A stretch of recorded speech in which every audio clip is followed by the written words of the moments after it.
Dhaka metropolitan পুলিশের সাবেক commissioner জনাব আসাদুজ্জামান মিয়া দেশে নেই। উনি আমেরিকা আছেন। মিডিয়াতে এরকম একটা নিউজ দেখলাম। উনি পালিয়েছেন বলতে পারতাম আমরা, এটা যদি বাংলাদেশ না হতো, আর এটা যদি আওয়ামী লীগের একটা স্বৈরাচারী মাফিয়া রেজিম না হতো। উনি দেশ ছেড়েছেন, এটা পালানো না, কারণ উনি দেশ ছেড়ে যাওয়ার সিদ্ধান্ত সরকার থেকে নেওয়া হয়েছে এবং সরকারের বিভিন্ন পর্যায় থেকে তাকে নিশ্চিতভাবে সহযোগিতা করা হয়েছে দেশ ছাড়ার জন্য। কে মিথ্যা, বানোয়াট, ভিত্তিহীন এবং উদ্দেশ্য প্রণোদিত বলেও উড়িয়ে দেন সাবেক ডিএমপি কমিশনার। তিনি জানান, চিকিৎসকের পূর্ব নির্ধারিত সময় অনুযায়ী হৃদরোগের চিকিৎসার জন্য সিঙ্গাপুরের মাউন্ট এলিজাবেথ হাসপাতালে এসেছেন তারা। চিকিৎসা শেষে আগামী 22 জুন দেশে ফেরার কথাও জানান আসাদুজ্জামান মিয়া। তার বিরুদ্ধে দু একটি গণমাধ্যমে প্রকাশিত অবৈধ সম্পদ অর্জনের খবরকে অসত্য, বানোয়াট, অতিরঞ্জিত এবং উদ্দেশ্য প্রণোদিত বলেও দাবি করেন তিনি। জ্ঞাত আয়ের বাইরে কোনো ধরনের সম্পত্তি তার এবং তার পরিবারের নেই বলেও দাবি করেন আসাদুজ্জামান মিয়া। বলেন, দেশে ফিরে যথাযথ কর্তৃপক্ষের কাছে প্রয়োজনীয় প্রমাণ তথ্য পেশ করবেন তিনি। আসসালামু আলাইকুম প্রিয় দর্শক, ফাইনালি চলে আসলাম আপডেট ও গুরুত্বপূর্ণ কিছু নিউজ নিয়ে আপনাদের মাঝে। প্রিয় দর্শক, অবশ্যই ভিডিওটি শেষ অবধি দেখবেন। দর্শক, আপনাদের কাছে ছোট্ট একটি অনুরোধ, দেশ এবং দেশের বাইরে হলে কমেন্ট বক্সে লিখে জানিয়ে দেবেন, আর চ্যানেলে নতুন হলে সাবস্ক্রাইব করে পাশে থাকা বেল বাটনটি অবশ্যই অল করে দেবেন, কারণ পরবর্তী আপডেট নিউজ সবার আগে পাওয়ার জন্য। প্রিয় দর্শক, আর অবশ্যই একটি লাইক। ঢাকা মেট্রোপলিটন পুলিশের সাবেক কমিশনার জনাব আসাদুজ্জামান মিয়া দেশে নেই। উনি আমেরিকা আছেন।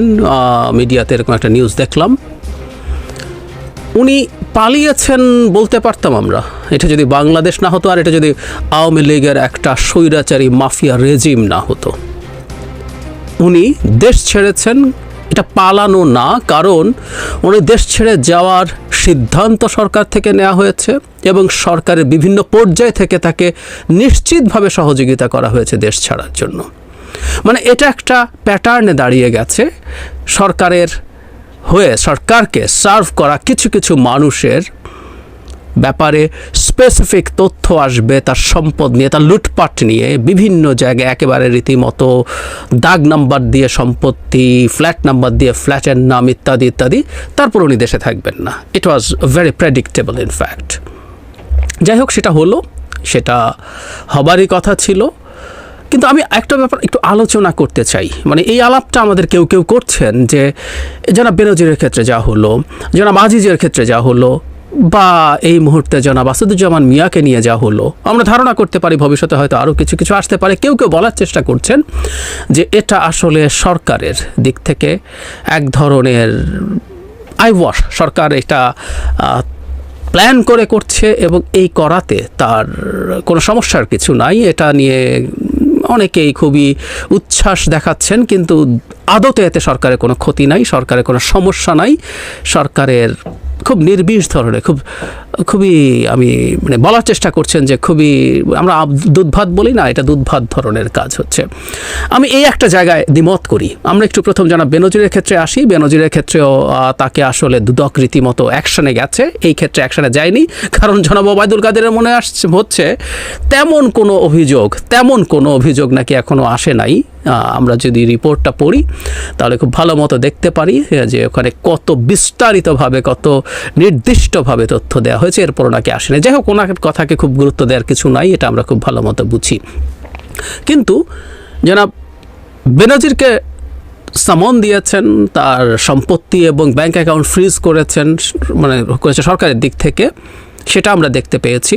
জনাব আজিজের ক্ষেত্রে একটু ডিফারেন্স হচ্ছে। জনাব আজিজের ক্ষেত্রে প্রাথমিক পদক্ষেপটা এসছে আমেরিকার দিক থেকে, একটা স্যাংশন এসছে তার বিরুদ্ধে, তার ভিসা রেস্ট্রিকশন দেওয়া হয়েছে, কিন্তু তারই সম্পত্তির একটা ডিটেইলড বিবরণী, খুঁটিনাটি পুঙ্খানুপুঙ্খ আমি এখানে ভিডিও করেছি সেটা নিয়ে। এবং জনাব বেনজিরের সাথে ডিফারেন্সের জায়গাটা হচ্ছে ওনার সম্পত্তি বেশিরভাগই ঢাকা এবং তার আশপাশের এলাকায়, ফলে এটার ভ্যালু জনাব বেনজিরের চাইতেও বেশি হতে পারে, তার ভ্যালুর চাইতে। একই কথা আসাদুজ্জামান মিয়ার ক্ষেত্রে প্রযোজ্য। এখন আসাদুজ্জামান মিয়ারও যে পরিমাণ সম্পত্তির তথ্য বেরিয়েছে, এখন পর্যন্ত তাকে দুদক ডাকেনি, যদিও দুদকের আইনজীবী খুব জেহাদি ধরনের কথাবার্তা বলছেন। আমি সেটা একটু পড়তেই চাই। একটা যে রিপোর্টে তার বিদেশ যাওয়ার কথা আছে, সেখানে দুদকের আইনজীবী জনাব খুরশিদ আলম খান বলেন ছুটির পর তারা অনুসন্ধানের সিদ্ধান্ত নেবেন। স্থানীয় পুলিশের উচ্চ পদে আসীনদের এমন কর্মকাণ্ডে বাহিনীটিতে শুদ্ধি অভিযান জরুরি হয়ে পড়েছে বলেও মন্তব্য করেন এই জ্যেষ্ঠ আইনজীবী। জনাব খান বোকা মানুষ নন নিশ্চয়ই, খুবই বুদ্ধিমান মানুষ হওয়ারই কথা তার। তো এরকম করছে মানে যে যারা মাহফুজ আলম বলেছেন না, মানে এটা কেউ জানে টানে না, সরকার খুব সব কিছু থেকে দূরে কিছু লোক পদে গিয়ে তার পদকে মিসইউজ করে এরকম করে ফেলেছে এবং শুদ্ধি অভিযান চাইছেন। জনাব খানদের বোঝা উচিত জেনুইন একটা শুদ্ধি অভিযান যদি পুলিশে চালানো হয় সেই মুহূর্তে সরকারের পতন হবে। উনিও জানেন, এই মাঝে মাঝে একটু বিবেক ভাব দেখাতে হয়, তাই উনি দেখালেন। যাই হোক, উনি বলছেন যে এর বিরুদ্ধে ব্যবস্থা নেবেন। সো আমরা ধারণা করতে পারি জনাব আসাদুজ্জামান মিয়ার বিরুদ্ধেও সামন টামনের পরিস্থিতি হতে পারে। এবং একজন তথাকথিত কমিশনার, দুদকে যারা কমিশনার আছে তাদেরকে কমিশনার বলতে আসলে ইচ্ছে করে না। দুদক দুর্নীতি দমন কমিশন বলে, এগুলো কিছুই না, এগুলো সরকারের আসলে একটা পেটোয়া বাহিনীর মতোই। ওটা দিয়ে যাকে ইচ্ছা আপনি শায়েস্তা করবেন, ঝামেলা করবেন, ঠ্যাঙাবেন, এটাই কাজ দুদকের। যাই হোক, এই যে জনাব আসাদুজ্জামান মিয়াকেও আনা হলো, এটা কি সরকারের আসলে খুব সুবিধা হলো বা এসব নিয়ে মানুষ মেতে থাকলো? কেউ কেউ বলছেন যে আপনি অন্য কিছু করার জন্য এসব নিয়ে মাতিয়ে রাখছেন। কারণ হ্যাঁ, নানান ঘটনা ঘটছে যেগুলো নিয়ে আমিও কথা বলেছি। বাংলাদেশকে বাইপাস করে বাংলাদেশের ওপর দিয়ে ট্রেন যোগাযোগ দফায় দফায় করার চেষ্টা করছে। আগে যা ছিল ট্রানজিট, তার এক্সট্রা চিকেন নেক বাইপাস করার জন্য সেন্ট মার্টিনস নিয়ে ক্রাইসিস আছে। কিন্তু আমি উল্টো একটা কথা বলতে চাই, আমরা একটু চিন্তা করি তো, যে ঘটনাগুলো সামনে আসলো সেগুলো কি সরকারের জন্য, মানে আপনি তো আসলে ঔষধের মতো, আপনি একটা ঔষধ আপনি গ্রহণ করেন, পৃথিবীর প্রতিটা সবচেয়ে নির্দোষ ঔষধটারও কোনো না কোনো সাইড এফেক্ট আছে। আপনি আসলে ওজন করেন সেই ওষুধটা খাবেন কেন? কারণ আপনি মনে করেন আপনার সাইড এফেক্টের সাথে ডিজায়ার্ড যে এফেক্ট সেটা বেশি আছে। এই তো, এই যে এদের বিরুদ্ধে যা যা হলো, সরকার এগুলো বের হতে দিল, করতে দিল ইচ্ছে করে এবং আমাদেরকে মাতিয়ে রাখলো। ধরলাম সরকারের পারপাস কি মাতিয়ে রাখা, এই মাতিয়ে রাখার তুলনায় যা বেরোলো সেটার সাইড এফেক্টটা কেমন? ডিজায়ার্ড এফেক্টের চাইতে সাইড এফেক্ট অনেক বেশি হয়ে গেল না? তাদের এগুলো কেন বেরোচ্ছে, কীভাবে বেরোচ্ছে, সেটা আমার টেকটা আমি বলবো শেষের দিকে। কিন্তু আমরা একটু এভাবে চিন্তা করি তো, আপনি যদি মনে করেন ডিজায়ার্ড এফেক্ট হচ্ছে আমাদেরকে মাতিয়ে টাতিয়ে রাখা, আমরা ওই সার্কাসের খেলার মতো এটার পেছনে ঘুরছি, তার মাঝখানে অনেক কিছু চাপা দেওয়া গেল, সরকার আরও অনেক কিছু করবে, তাতে এটা হয়ে গেল। Is it? সরকারকে সবচেয়ে গুরুত্বপূর্ণভাবে সার্ভ করা, জনাব বেনজির, জনাব আজিজ, তাদেরকে নিয়ে রিপিটেডলি বলেছি, সরকারের দুটো ডামি নির্বাচনের আগে এই দুই ভদ্রলোক অত্যন্ত গুরুত্বপূর্ণ পজিশনে ছিলেন।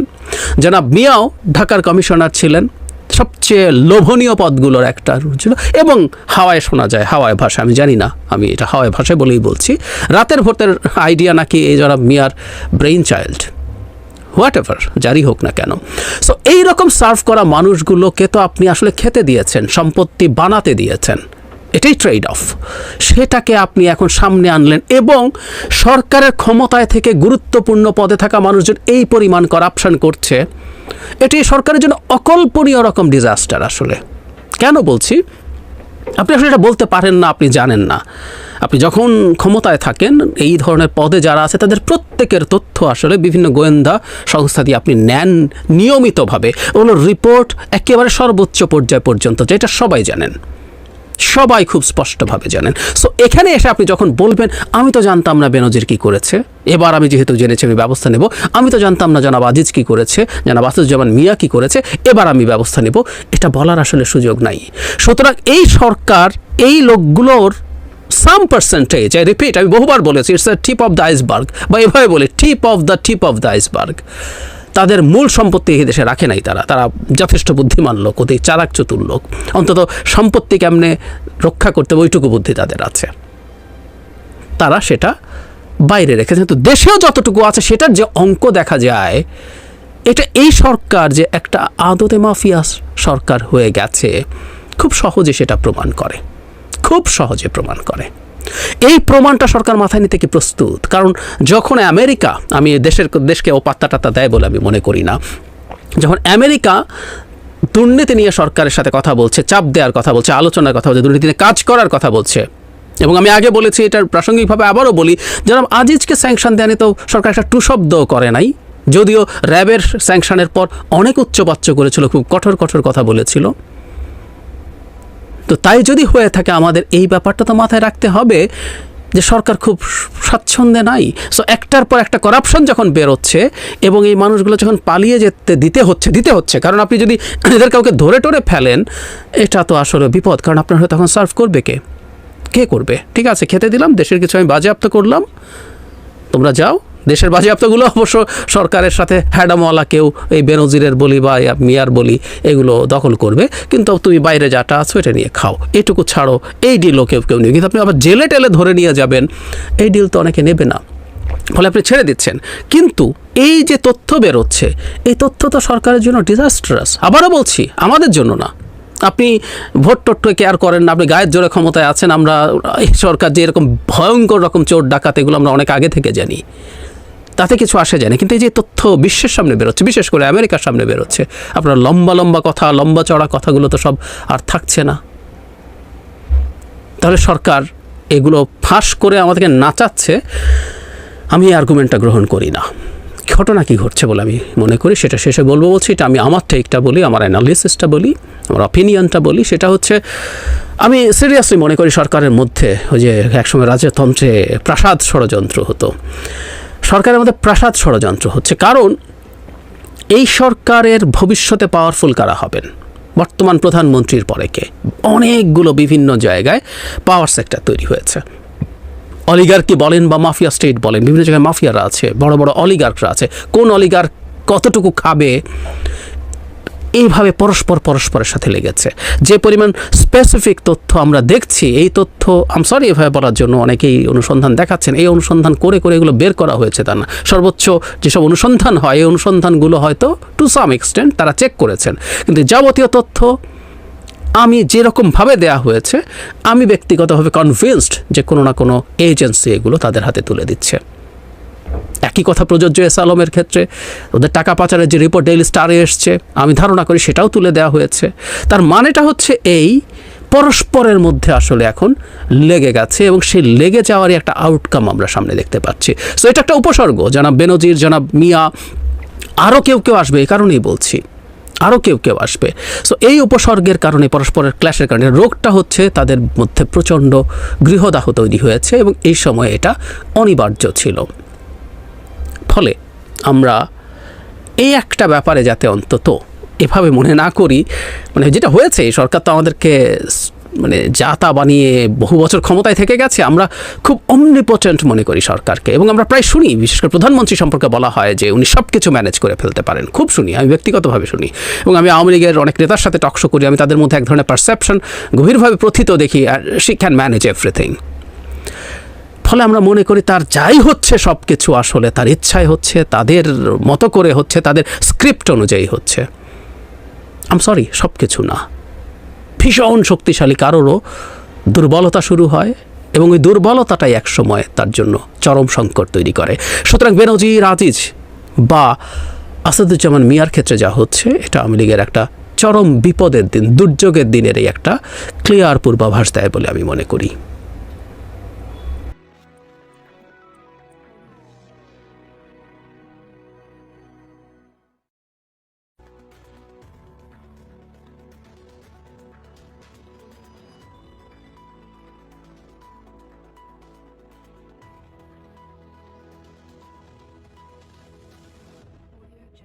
Audio Jungle.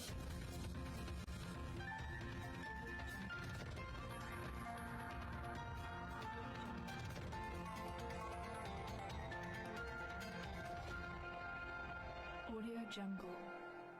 Audio Jungle.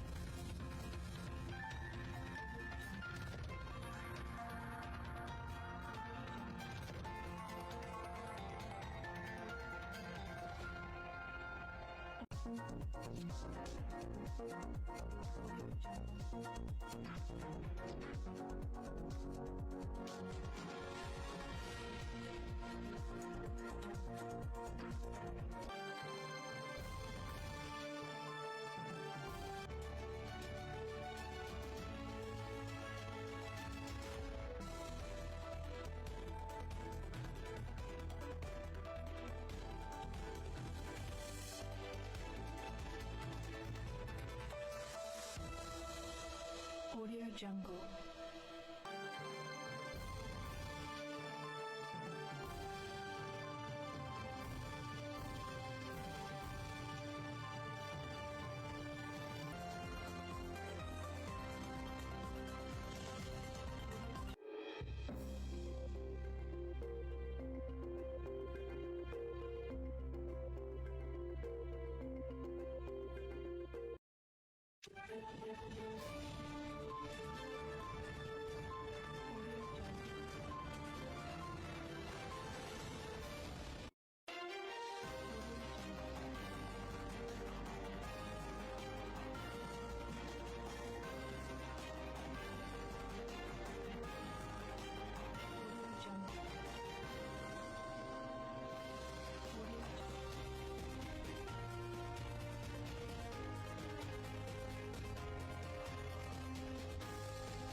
Audio Jungle.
Audio Jungle.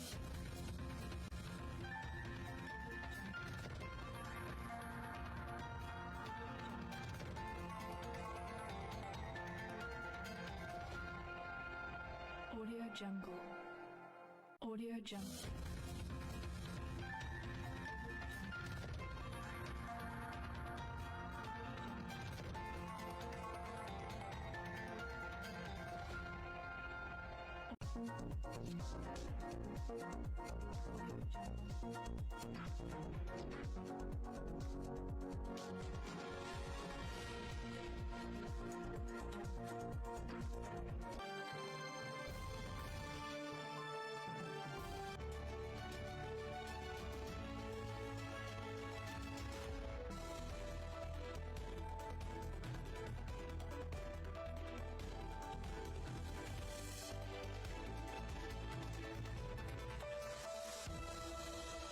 Audio Jungle.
Audio Jungle.